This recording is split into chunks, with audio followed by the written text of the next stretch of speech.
I'm going to Out of Zaitsev because I thought you'd appreciate that. Brought to you by gongshow.com. Go to gongshow.com and order up your latest Wally and Methot gear. Listen, the blue line is still a work in progress. So they put in Del Zotto. Do we keep Michael Del Zotto in the lineup, or does Victor Mete go back in for Thursday's game against San Jose? Meth, I know this is a huge topic for you. I will start with you. What did you think of Michael Del Zotto? I thought he was fine. Not bit of a rough start, but I thought he settled in, and which is very normal as a player. I think when you're kind of lacking a little confidence, especially a veteran, where all of a sudden you're a scratch. Some of these young guys are in ahead of you, and then you got to go back in and play. But forget all that. I'm going to go back to the original comment that I made earlier, and I don't think it's a fair benchmark to base these decisions off of, because I thought Dallas was so flat. I don't think we saw a legitimately good hockey club last night, or yesterday rather, at 5. I thought Dallas was very underwhelming, so I don't think it's a fair assessment to base performances against that team. But nevertheless, you got to win these games. It doesn't really matter, and there's no excuses. I don't mind his play right now. We knew DJ was going to seize an opportunity at some point to get him back in there. That's just what coaches do when they bring in veterans. You got to cater to him a little at the start, whether we like it or not. That's just how this works. So he goes in. He's okay. He's not overly a liability. I thought he was fine.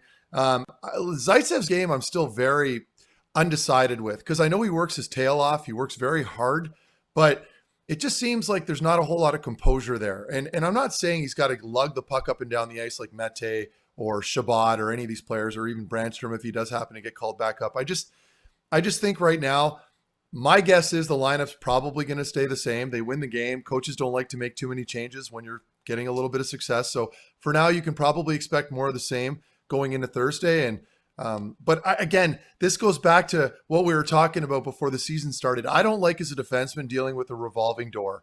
I think you want stability on the back end. You want stability on your pairings. And that's going to be lacking for a while. And that's just how this is going to go for the most part, I'm assuming, this year, because they're so thin back there. So we can analyze and talk about all these different pairings and line combinations. But quite frankly, none of this even freaking matters until Sanderson and JBD comes in. And you're going to see some more stable partners with a lot more chemistry. For now, it's just survival mode on that back end. Ian.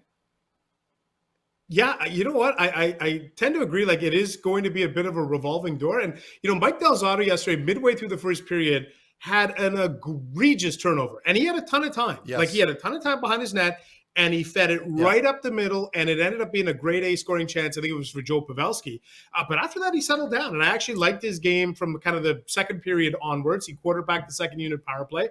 What I really liked, though, is DJ Smith last week, I think, had a really frank conversation with Michael Del Zotto.